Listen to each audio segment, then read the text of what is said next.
ಸಾಧಾರಣ ಕಾಲದ 11ನೆಯ ಬುಧವಾರ. ಮೊದಲನೆಯ ವಾಚನ ಪೌಲನು ಕೊರಿಂಥರಿಗೆ ಬರೆದ 2ನೇ ಪತ್ರದಿಂದ ವಾಚನ. ಸಹೋದರರೇ, ವಿರಳವಾಗಿ ಬಿತ್ತುವವನು ವಿರಳವಾಗಿ ಕೊಯ್ಯುತ್ತಾನೆ, ಹೇರಳವಾಗಿ ಬಿತ್ತುವವನು ಹೇರಳವಾಗಿ ಕೊಯ್ಯುತ್ತಾನೆ. ಇದು ನಿಮಗೆ ತಿಳಿದಿರಲಿ. ಪ್ರತಿಯೊಬ್ಬನು ತನ್ನ ಮನಸ್ಸಿನಲ್ಲಿ ನಿಶ್ಚಯಿಸಿಕೊಂಡಷ್ಟು ನೀಡಲಿ. ಒಲ್ಲದ ಮನಸ್ಸಿನಿಂದಾಗಿ ಬಲಾತ್ಕಾರದಿಂದಾಗಲಿ ಕೊಡುವುದು ಬೇಡ. ನಗು ನಗುತ್ತಾ ನೀಡುವಾತನನ್ನು ದೇವರು ಪ್ರೀತಿಸುತ್ತಾರೆ. ಸಕಲ ವಿಧವಾದ ವರದಾನಗಳನ್ನು ನಿಮಗೆ ಯಥೇಚ್ಛವಾಗಿ ನೀಡಬಲ್ಲ ಶಕ್ತಿ ದೇವರಿಗಿದೆ. ನೀವು ಸದಾ ಸಮೃದ್ಧಿಯಿಂದಿರುವಿರಿ. ಹೀಗೆ ಸಕಲ ಸತ್ಕಾರ್ಯಗಳಿಗೆ ಹೃತ್ಪೂರ್ವಕವಾಗಿ ನೆರವಾಗುವಿರಿ. ದೀನದಲಿತರಿಗೆ ಧಾರಾಳವಾಗಿ ನೀಡುವನು. ಅನವರತ ಇರುವುದು ಅವನ ದಾನ ಧರ್ಮದ ಫಲವು ಎಂದು ಪವಿತ್ರ ಗ್ರಂಥದಲ್ಲಿ ಬರೆದಿದೆ. ಬಿತ್ತುವವನಿಗೆ ಬೀಜವನ್ನು, ಉಣ್ಣುವವನಿಗೆ ಊಟವನ್ನು ಒದಗಿಸುವ ದೇವರು ಬಿತ್ತನೆಗೆ ಬೇಕಾದ ಬೀಜವನ್ನು ನಿಮಗೂ ಕೊಟ್ಟು ಅದನ್ನು ಬೆಳೆಸುವರು. ನಿಮ್ಮ ದಾನ ಧರ್ಮದ ಫಲಗಳು ಸಮೃದ್ಧಿಗೊಳ್ಳುವಂತೆ ಮಾಡುವರು. ನೀವು ಸದಾ ಉದಾರಿಗಳಾಗಿರುವಂತೆ ನಿಮ್ಮನ್ನು ಎಲ್ಲ ವಿಧದಲ್ಲೂ ಸಿರಿವಂತರನ್ನಾಗಿ ಮಾಡುವರು. ನಿಮ್ಮ ಕೊಡುಗೆ ನಮ್ಮ ಸೇವೆಯ ಮೂಲಕ ಬೇರೆಯವರಿಗೆ ತಲುಪಿ ಅವರು ದೇವರನ್ನು ಕೃತಜ್ಞತೆಯಿಂದ ಸ್ಮರಿಸುವಂತೆ ಮಾಡುವುದು. ಪ್ರಭುವಿನ ವಾಕ್ಯ. ದೇವರಿಗೆ ಕೃತಜ್ಞತೆ ಸಲ್ಲಲಿ. ಕೀರ್ತನೆ ಶ್ಲೋಕ. ಪ್ರಭುವಿನಲ್ಲಿ ಭಯಭಕ್ತಿ ಉಳ್ಳವನು ಧನ್ಯನು. ಪ್ರಭುವಿನಲ್ಲಿ ಭಯಭಕ್ತಿ ಉಳ್ಳವನು ಧನ್ಯನು. ಆತನ ಆಜ್ಞೆಗಳಲ್ಲಿ ಹಿಗ್ಗುವವನು ಭಾಗ್ಯನು. ಬಲಿಷ್ಠವಾಗುವುದು ಜಗದೊಳು ಅವನ ಸಂತಾನ. ಸಜ್ಜನರ ಸಂತತಿ ಪಡೆಯುವುದು ಆಶೀರ್ವಚನ. ಶ್ಲೋಕ. ಪ್ರಭುವಿನಲ್ಲಿ ಭಯಭಕ್ತಿ ಉಳ್ಳವನು ಧನ್ಯನು. ಸಿರಿ ಸಂಪತ್ತಿರುವುದವನ ಮನೆಯಲ್ಲಿ ಸಮೃದ್ಧಿಯಾಗಿ ನೀತಿ ಫಲಿಸುವುದು ಆತನ ಮನದಲ್ಲಿ ಶಾಶ್ವತವಾಗಿ. ಸಜ್ಜನನಿಗೆ ಮೂಡುವುದು ಜ್ಯೋತಿ ಕತ್ತಲೊಳು. ನ್ಯಾಯಪ್ರಿಯನು ಆತ ದಯಾವಂತ ಕೃಪಾಳು. ಶ್ಲೋಕ. ಪ್ರಭುವಿನಲ್ಲಿ ಭಯಭಕ್ತಿ ಉಳ್ಳವನು ಧನ್ಯನು. ಉದಾರತೆಯಿಂದ ಕೊಡುವನು ಬಡವರಿಗೆ. ಫಲಿಸುವುದು ಅವನ ನೀತಿ ಸದಾ ಕಾಲಕ್ಕೆ. ಮಹಿಮೆ ತರುವ ಕೋಡು ಮೂಡುವುದು ಅವನಿಗೆ. ಶ್ಲೋಕ.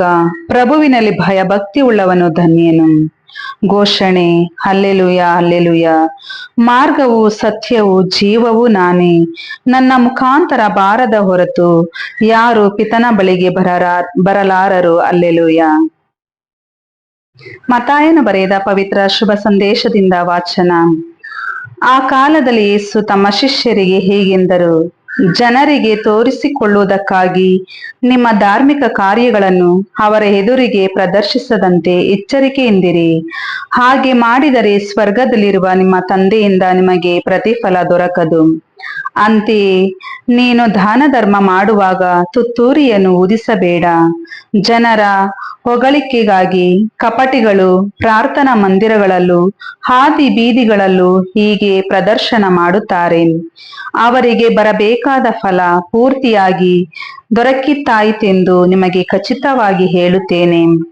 ಆದರೆ ನೀನು ದಾನ ಧರ್ಮ ಮಾಡುವಾಗ ನಿನ್ನ ಬಲಗೈ ಕೊಡುವುದು ನಿನ್ನ ಎಡಗೈಗೂ ತಿಳಿಯದ ಹಾಗೆ ಗೋಪ್ಯವಾಗಿರಲಿ. ಅಂತರಂಗದಲ್ಲಿ ನಡೆಯುವುದನ್ನು ನೋಡುವ ನಿನ್ನ ತಂದೆ ನಿನಗೆ ಪ್ರತಿಫಲವನ್ನು ಕೊಡುವರು. ಪ್ರಾರ್ಥನೆ ಮಾಡುವಾಗ ಕಪಟಿಗಳಂತೆ ಮಾಡಬೇಡಿ. ಜನರು ತಮ್ಮನ್ನು ನೋಡಲೆಂದು ಪ್ರಾರ್ಥನಾ ಮಂದಿರಗಳಲ್ಲೂ ಬೀದಿಯ ಚೌಕಗಳಲ್ಲೂ ನಿಂತು ಪ್ರಾರ್ಥನೆ ಮಾಡಲು ಇಚ್ಛಿಸುತ್ತಾರೆ.